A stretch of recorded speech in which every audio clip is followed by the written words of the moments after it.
విలువల గురించి తెలియనోళ్ళు ఉంటారేమో గానీ, విలువల గురించి తెలియని వాళ్ళు మాత్రం ఎవ్వరూ ఉండరు. ఇది అసలు ఎంత మంచి ఫుడ్ అంటే, ఎవరైతే వెయిట్ లాస్ అవ్వాలనుకుంటున్నారో, తర్వాత కిడ్నీలో రాళ్ళుండి బాధపడుతున్నారో, ఇంకా డైజెషన్ మంచిగా అవ్వట్లేదు అనుకుంటున్నారో, ఇంకా ఇమ్యూనిటీ పవర్ లేదు, చిన్నదానికే జస్ట్ ఇట్లా నీరసం అయిపోతున్నాం అనుకున్న వాళ్ళు మాత్రం ఈ ఫుడ్ మాత్రం ఖచ్చితంగా ట్రై చేయాలి. ఇప్పుడు నేను చెప్పిన అన్నిటికి కూడా ఒక్కటే ఒక ఆప్షన్ ఈ ఉలవలే అనమాట. చాలా అంటే చాలా మంచిది హెల్త్‌కి.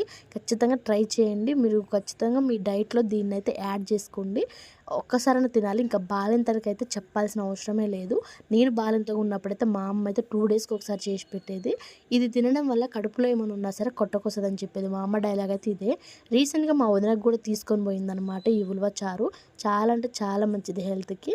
మీరు ఖచ్చితంగా ట్రై చేయండి. తర్వాత వీటిని గాలించుకోవాలి. ఎందుకు అంటే రాళ్ళున్నాయి పండించినయి గాబట్టికి. ఇక కుక్కర్‌లో ఏసి తొందరగా ఉడుకుతాయి అని జెప్పేసి కుక్కర్‌లో ఏసింది. తర్వాత ఇక చారును గుగ్గిలు సెపరేట్ జేసేసుకొని తాలింపు పెట్టుకొని తినడమే. Thanks for watching.